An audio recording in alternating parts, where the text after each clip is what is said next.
नमस्कार, म भूमि सापकोटा। आज म तपाईहरुसँग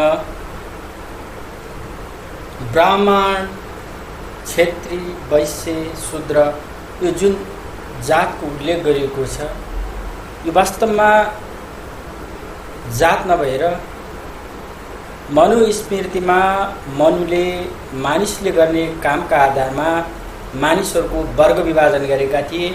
यो जात नभएर कामको आधारमा विभाजन गरिएको वर्ग हो।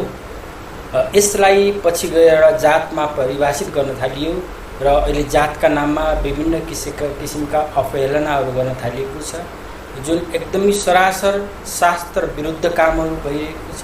यो सबै शास्त्र विरुद्धको कुराहरू, यी सबै विधिहरू जुन बनाइएका छन्, ऋषिमुनिहरूले जुन विधिहरू बनाइदिए, यी सबै विधिहरू के हो त भन्दा आखिरमा सबै लोक विधि हो, शास्त्र विधि होइन। र यस्तै कुरालाई लिएर ब्राह्मण अथवा बाहुन अथवा पण्डित कसलाई भन्न सकिन्छ त?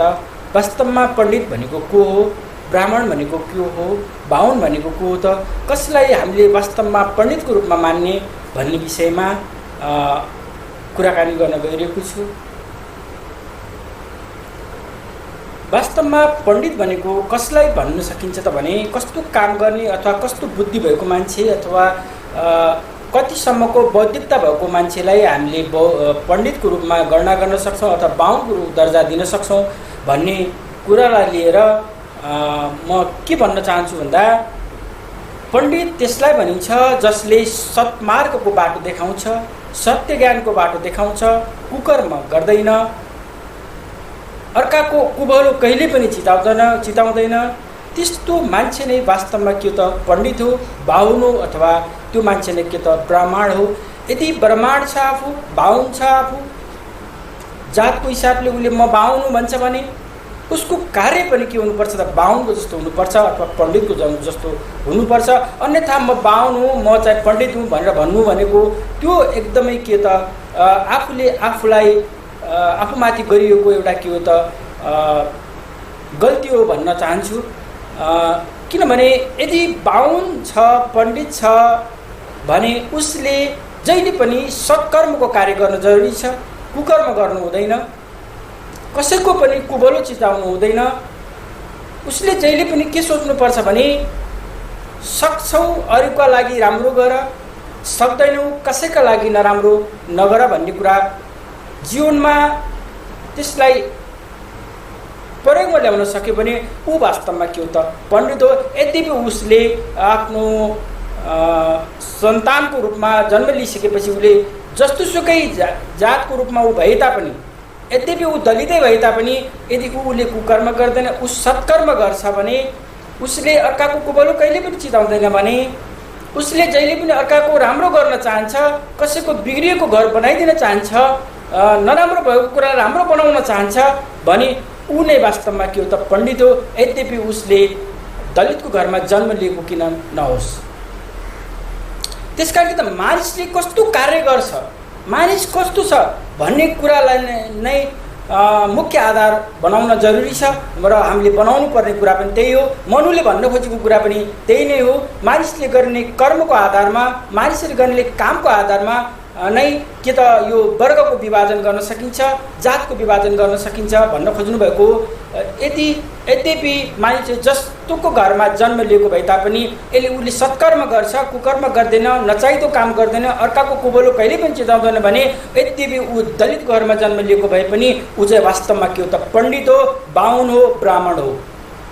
यद्यपि ऊ चाहिँ जन्म लिने बेला उसले जसको घरमा जन्म लिएको किन नहोस्, ऊ दलितको घरमा जन्म लिएको भए पनि उसले राम्रो काम गर्छ, कुकर्म गर्दैन, कुभलो चिताउँदैन, अरूको सत्मार्गको कार्य गर्छ, सत्कर्मको बाटो अपनाउँछ र कहिले पनि कसैको पनि नराम्रो गर्दैन भने त्यो के हो त दलित भए पनि त्यो के हो त पण्डित हो, बाहुन हो। यद्यपि बाहुन छ, बाहुनको घरमा जन्म लिएको छ, पण्डितको घरमा जन्म लिएको छ, तर उसले कुकर्म गर्छ, नचाहिदो काम गर्दै हिँड्छ, अर्काको जहिले पनि कुभलो चिताउँछ, अर्कालाई जहिले पनि दुःख दिन्छ, पीडा दिन्छ, तनाव दिन्छ भने ऊ मान्छे कहिले पनि कामको हिसाबले, कर्मको हिसाबले हेर्ने हो भने ऊ कहिले पनि बाहुन हुन सक्दैन, उसलाई पण्डित भन्नुपर्ने मूर्ख मान्छेले भन्ने कुरा मात्र हुनसक्छ। र यसै विषयलाई लिएर म आज तपाईहरुसँग कुरा गर्न गइरहेको छु। म यस विषयमा एउटा सानो कुरा बताउन चाहन्छु। श्रीमद् भागवत गीतामा श्रीकृष्णका अत्यन्त प्रिय मित्र सुदामा हुनुहुन्थ्यो। सुदामा एकदमै गरिब परिवारमा हुनुहुन्थ्यो।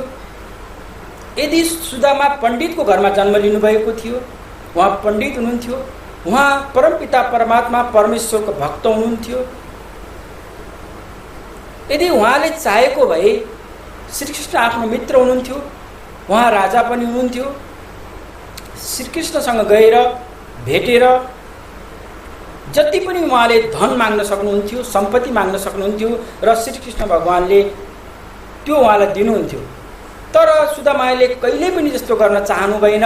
उहाँलाई एउटा के कुरा थाहा थियो भने पण्डितले कहिले पनि माग्नु हुँदैन भन्ने कुरा थाहा थियो। त्यसैले उहाँ कहिले पनि श्रीकृष्ण ठाउँ गएर माग्न चाहनु भएन। मलाई सम्पत्ति चाहियो, मलाई पैसा चाहियो भनेर कहिले पनि माग्नु भएन। उहाँले केवल के मात्र गर्नुभयो भने उहाँले भक्ति गर्नुभयो, साधना गर्नुभयो। कसको त भन्दा परमपिता परमात्मा परमेश्वरको साधना गर्नुभयो। त्यसैमा विलीन रहिरहनुहुन्थ्यो। उहाँ पण्डित हुनुहुन्थ्यो, त्यसैले गर्दा उहाँ भक्ति साधना एकदमै गरिरहनुहुन्थ्यो। एक दिन सुदामाको श्रीमतीले उहाँलाई भन्नुभयो, तपाईका अत्यन्त प्रिय मित्र श्रीकृष्ण भगवान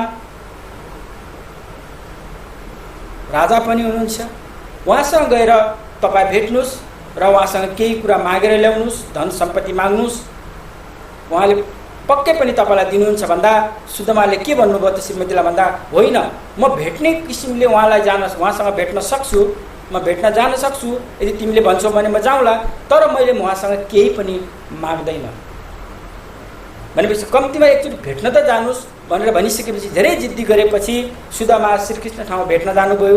भेट्न गइसकेपछि श्रीकृष्णले बडो प्यारपूर्वक एकदमै प्रेमपूर्वक आफ्ना मित्रलाई राख्नुभयो, बस्न पठाउनुभयो र उहाँको खुट्टा एकदमै मजासँग धोइदिनु भयो, पखालिदिनु भयो र उहाँले सोध्नुभयो तपाईलाई के चाहिएको छ भन्नुस्, तपाईलाई केही मबाट के कुराको आशा छ भने भन्नुस्, म तपाईलाई सहयोग गर्न तयार छु भन्दा सुदामाले भन्नुभयो, होइन म पण्डित हो, मलाई केही पनि चाहिँदैन, हजुरसँग भेट भयो, यो नै मेरो लागि ठुलो सौभाग्य थियो, मैले हजुरसँग भेट गर्ने मौका पाएँ, म एकदमै यसैमा खुसी छु, मलाई अहिले केही पनि चाहिँदैन, मलाई जे छ परमपिता परमात्माले दिनुभएको छ त्यसैमा म खुसी छु, हर्षित छु भन्नुभयो र उहाँ त्यहाँबाट फर्केर आउनुभयो।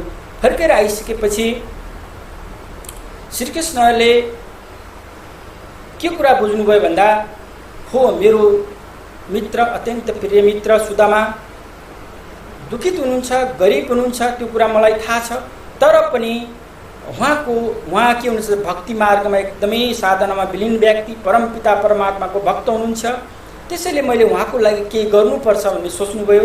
उहाँले विश्वकर्मालाई आदेश दिनुभयो सुदामाको घर बनाउनका लागि। विश्वकर्माले उहाँ सुदामाको घर तयार गरिदिनु भयो र केही धनराशि परमपिता परमात्मासँग भक्ति, उहाँले पनि श्रीकृष्णले पनि भक्ति गरेर परमपिता परमात्मालाई भनेर उहाँ चाहिँ मेरो अत्यन्त प्रिय मित्र एकदमै दुखित हुनुहुन्छ, उहाँको लागि तपाईँले केही सहयोग गरिदिनुहोस् भन्ने प्रार्थना गर्नुभयो र उहाँकै परमपिता परमात्माको आदेशअनुसार केही सम्पत्ति पनि के भन्छ सुदामाको घरमा दिइयो, जसबाट सुदामा एकदमै धनी हुनुभयो।